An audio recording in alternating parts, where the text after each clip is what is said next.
Might jump on me. Good morning, it's good to see you again.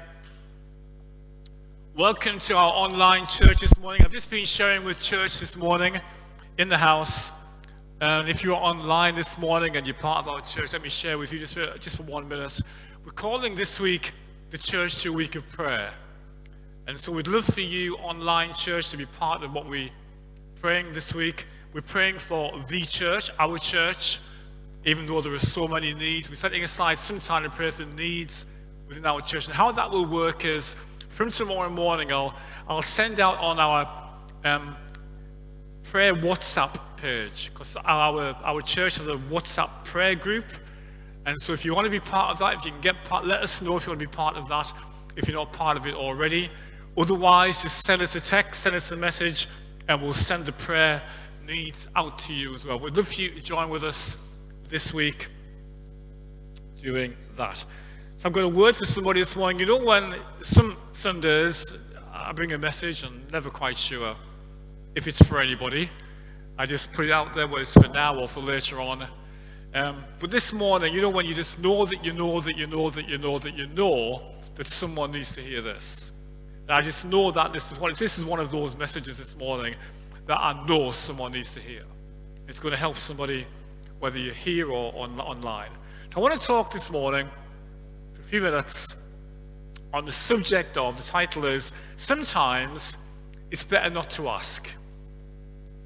Sometimes it's better not to ask. That seems like a total contradiction to what I've just been talking about prayer.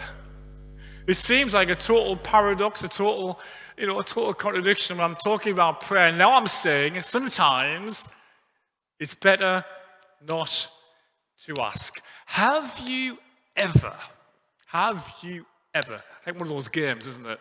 Like, have you ever regretted asking? Yeah. Ever regretted asking someone a question? You wish for the life of you that you'd never asked.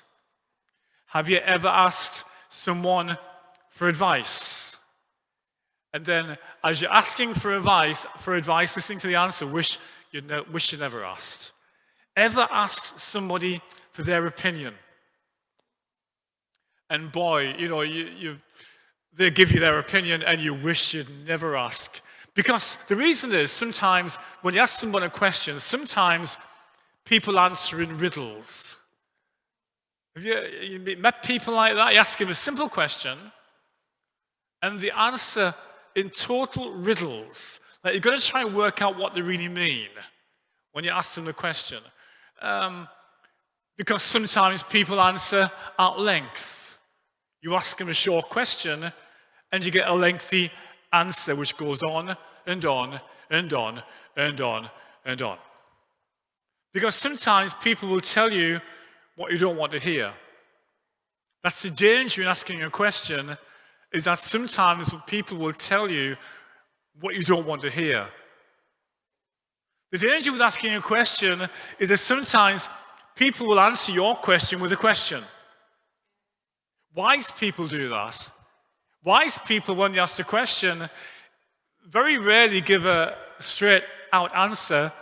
Wise people very often will try and get a little bit deeper, find out a little bit more. So, wise people giving counsel, if you ask them a question, 9 times out of 10, they'll ask you a question. And when they do that, sometimes it's better not to ask. It's sometimes better just to keep quiet. It's sometimes better just to stay silent. Or ask a different question. Ask a better question. So I'm going to go through some stuff. There's just a couple of things this morning. Sometimes it's better not to ask. Number 1 this morning is this. And this is why I think this is for somebody this morning. Asking why. Is there somebody this morning who's here, who's watching online, and you're asking the question why, when sometimes it's better not to ask? But asking the question why. I'm going to be quite transparent with you this morning. We're quite vulnerable because I asked this question. Last year, as many of you know, our friend Jeff died. Jeff was a lifelong friend to us. He'd been in this church a number of times with Paradox Church, and middle of last year, Jeff died. And in my opinion, to me, he was too young. Only in his 50s, too young to die. He still had lots ahead of him. He had lots of purpose ahead of him. And he had lots of things to live for. And, I struggled. I've got to be honest. Personally, I mean, it wasn't nothing about me whatsoever. I know that we struggled. But personally, I struggled.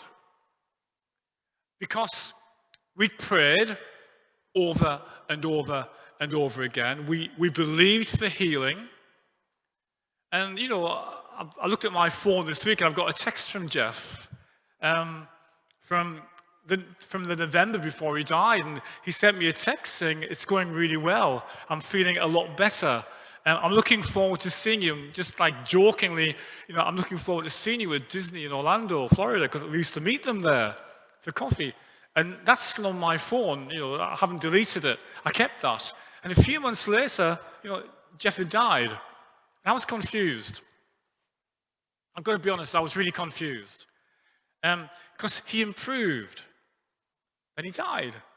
And so I came to God, not in an angry way, not in a doubting way. Because I think sometimes you can ask the question why, and not be angry, and not doubt. Just say, "God, I just need to know why. Can you tell me why?" And I prayed and I came to God, and I just said to God, I asked why. Like many of you this morning, many people watching this morning, something has happened or something didn't happen, and you have why moments. I don't think I'm the only one. Not doubting why, and not angry why, not frustrated why, just confused why. Why did that happen? And why did that not happen? Many of you this morning have a why. And I didn't understand, and maybe you don't understand.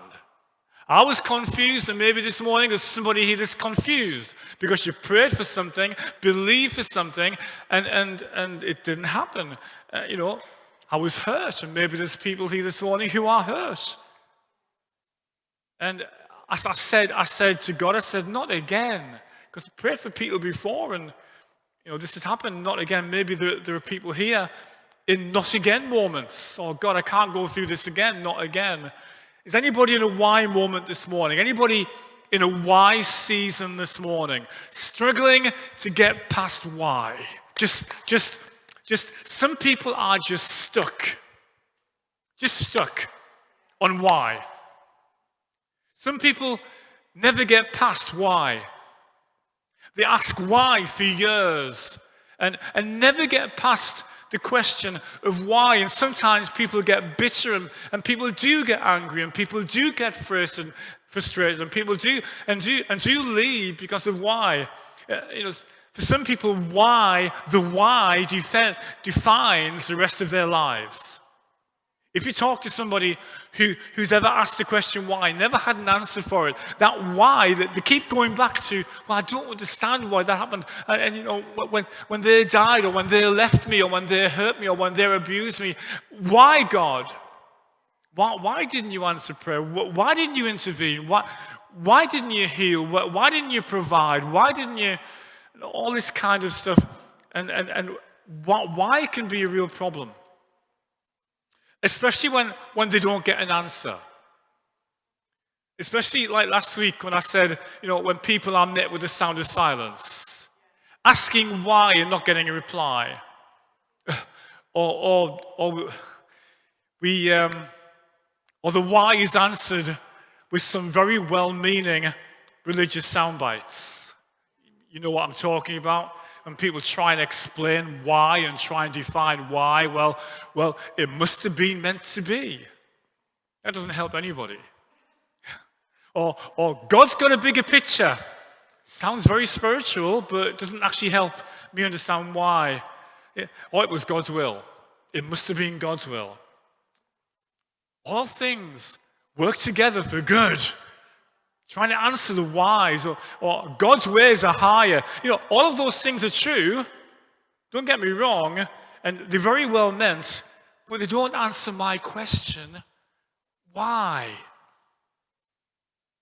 In fact, the answers sometimes when you talk to people give you more whys. The answers give you more questions. Ever found that? And I asked why. I said to God, why Jeff? Why our friend? Why him? Why now? Why this? And I asked why. And God, and this, I've got to be honest, God replied, I've got to be honest, I've only really heard the voice of God directly to me, in me, literally about half a dozen times in my life.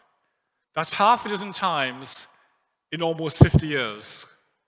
And whether that makes me a backslider or makes me unspiritual, I don't know, because some people seem to hear from God every day. Well, I don't.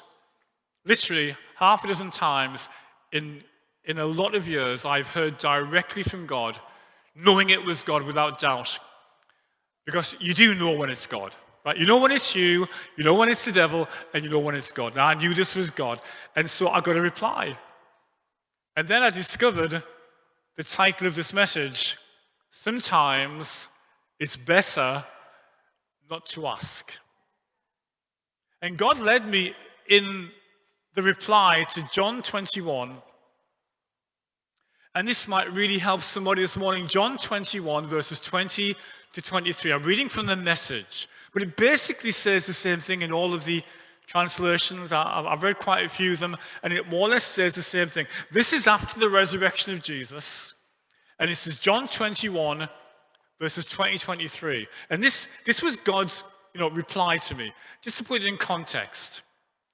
The reading is about Peter is jealous of John. Okay, that's the context of it. Peter, two disciples, jealous. Peter was jealous of John because John was Jesus' favorite disciple, according to John. Right? John said, "I'm Jesus' favorite," and so Peter became jealous. And it says in John 21, verse 20, turning his head, which was Peter's first mistake. Turning his head, Peter noticed the disciple Jesus loved following right behind. That's John according to John. The disciple Jesus loved, following right behind. When Peter noticed him, he asked Jesus, "Master, what's going to happen to him?" And verse 22, and this was God's reply to me. Jesus said, "If I want him to live until I come again, what's that to you?" You see, answering a question with a question. There's no one wiser than Jesus. And he answered a question with a question. What's that to you? He says, "You follow me." And then verse 23 said that this is how the rumor got about among the brothers that this disciple John wouldn't die. Listen, but that is not what Jesus said. He simply said, "If I want him to live until I come again, what's that to you?" And that was God's reply to me when I asked the question, why? What's that to you? And Jesus said to Peter, "Listen, Peter, if I want him to live, what's that to you?"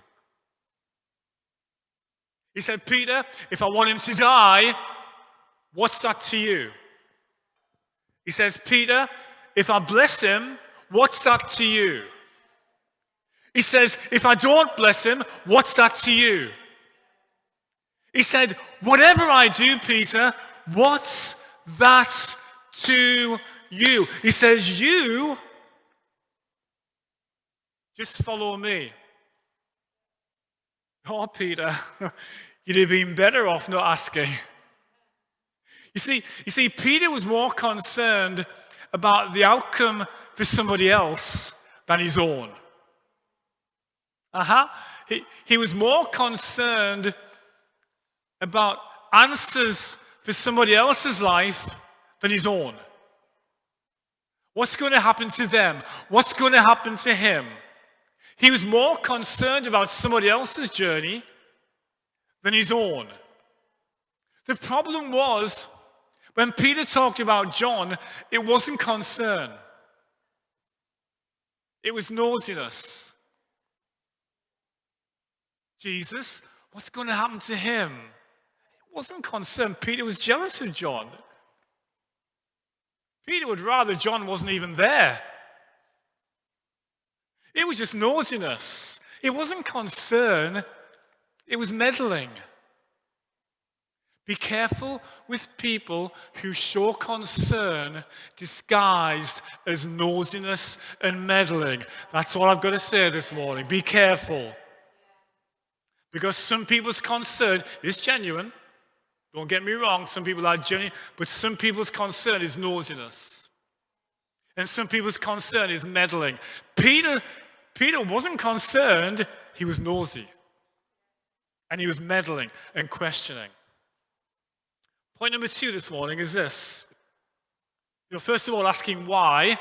You're better off not asking. God might just tell you why. And secondly, asking, what about them? Asking, what about them? And what I'm saying this morning is, when I'm talking about the difference between caring and meddling, listen, church, never stop caring about people. Never stop caring about people. Always be caring about people. But what God does with them, and what God does to them, and what God does through them is not your concern. What's that to you? Because sometimes we can be so concerned about somebody and so wondering what's going to happen to them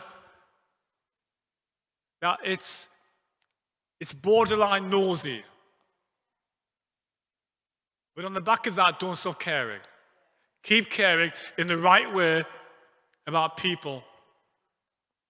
But whatever God does with people, what's that to you? Come on, you must have been here.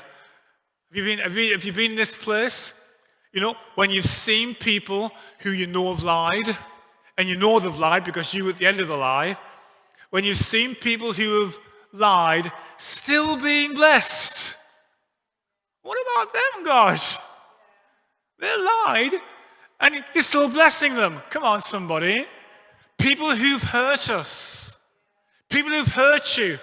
Still breathing. How can they still be breathing when they've hurt us? I asked you, God, to destroy them. Oh, that was just me, was it? That wasn't you. I asked you, God, to take them out.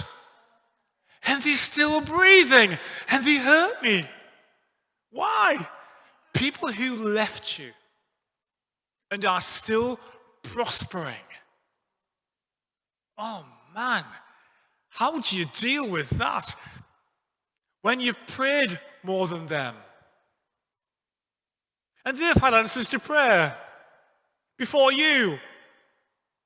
When you know you've given more, but they're the ones that get the financial miracle. I asked you, God, to take away all their money, and you blessed them. Why? What about them? Sometimes it's better not to ask. Are you with me to get this morning? When you're asking, what about them? Because God is blessing them and you think they don't deserve to be blessed? Why is God blessing that church? And why doesn't God bless this church? And why is God providing a free building for that church, but not for this church? Or a penny a year for that church and not for this church? And you can get absolutely obsessed with the what about them.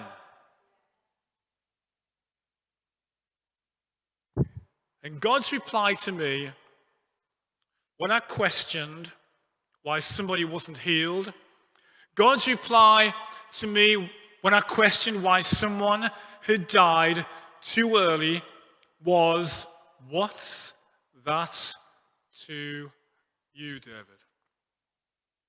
What's that to you?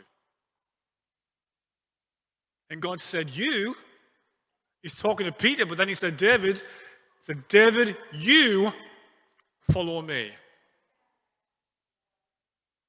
It's not your concern, he said. The answers are above your faith grade, Dave. You follow me. And maybe this morning, that's God's reply to somebody who's questioning why them? Why not them? What happened? Why they're still being blessed? Why something didn't happen? Why something did happen that you think shouldn't have happened? And maybe this morning, God's reply to somebody like God's reply to me was, when I asked, what about them? God's reply is, what's that to you? That's tough, isn't it?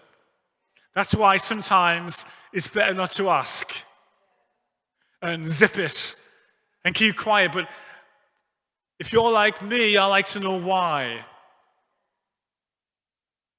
I like to know why it didn't work out. I like to know why your marriage didn't work out. I'd like to know why your business didn't work out. I'd like to know why your house didn't sell.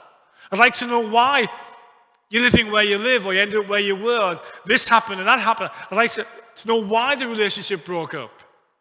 But sometimes God just says to us, well, I get your heart, David, but what's that to you? He says, I think he's pointing at everybody this morning. God says, you follow me. That's what you do. Stop asking about them. Stop asking why. You follow me. Point number 3, I think I'll finish the point number 3, because point number 4 is a huge point. It's probably too big. I would end up rushing it, and it's too big to rush. So I might be finishing a little bit earlier, but I hope you got the message this morning. Number 3 is this. Number 3 is the better question. There's got to be a better question than why. There's got to be a better question than getting all angry and all hot and heated and all stressy and all angry and your blood pressure goes up because you're asking why. There's got to be a better question. And I want to talk and finish with the better question. This is what I learned. Because I went through a whole process last year of asking why, of praying to God why, and just confused and not understanding, like some of you, where that God works. And I came to the conclusion, there's a better question. I should have asked when Jeff died and didn't get an answer to prayer. I should have asked, and I should ask, the better question is, what do you want me to do? I think that's a better question, and why? That happened, and I don't understand why it happened, God. Or maybe for some of you, that didn't happen, and I don't understand why it didn't happen, God. I don't understand why you didn't answer that prayer. I don't understand why they got sick and they died, or they left me, or they hurt me, or they divorced me, or that fell through. I don't understand any of that. But God, I think the better question this morning is, what do you want me to do? Instead of asking the whys, I should have asked what. I think I missed it. I was too, and this is maybe somebody's situation, I was too consumed with the why. I wrestled for months I ended up, as some of you know, after one Sunday service, collapsing in the back because I was so consumed with stress over the why. I was riddled with it. I was consumed by it. I was wrestling with it. Anybody who's ever wrestled with anything will know how exhausting that is. And I wrestled with why. And instead of asking why, I should have wrestled with what. And maybe it's a better question for you this morning. You don't understand something. And you're questioning God with the why. Why not come to God this morning? And instead of asking why and being consumed with why, ask what? God, what do you want me to do? What is my role in all of this? What do you want from me? Because many times our question is about them. Do you get what I'm talking about? Peter said, what's going to happen to him? And Jesus said, never mind about him. What about you? He never say it like that, of course, does he? Jesus would say it much more politely and much more kindly and nicely. He said, Peter, never mind them. You've got a role in this. Jesus said, I'm more concerned about you at the moment. If we come to God this morning and just ask what can I do? What do you want me to do? What is my role in all of this? What have I got, God, that you can use? What's in my hand this morning, God, that I can give, that I can help, that I can support, that I can get on to the next step? That will help so much more than asking why. Why? Replace it this morning with what? And come to God this morning and say, God, I'm just, my head is just blown. I don't understand. I don't know. What do you want me to do? Will you pray that this morning? Will that be your prayer? Instead of asking God why, because sometimes when you ask why, it's better not to ask. And instead ask what? Is that helping somebody this morning out there? It will save you frustration. It'll save you anger. It'll save you having a bad spirit about something. It might save you years of wrestling and struggling with the whys that you've got. And instead, come to God this morning with a clean heart and right spirit. And come to God this morning with open arms, with open hands, and saying, God, what do you want me to do? Can I leave that with you? Point number 4 is huge. So I'm not even going to start it this morning. I'll start point number 4 as point number 1 next week. So you're going to come back next week, okay? You're going to tune in next week.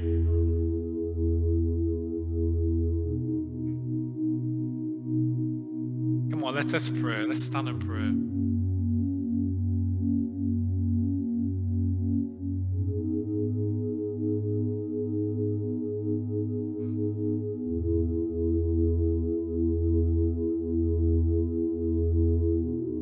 Anybody struggling this morning? Anybody struggling with a why? Wrestling with a why?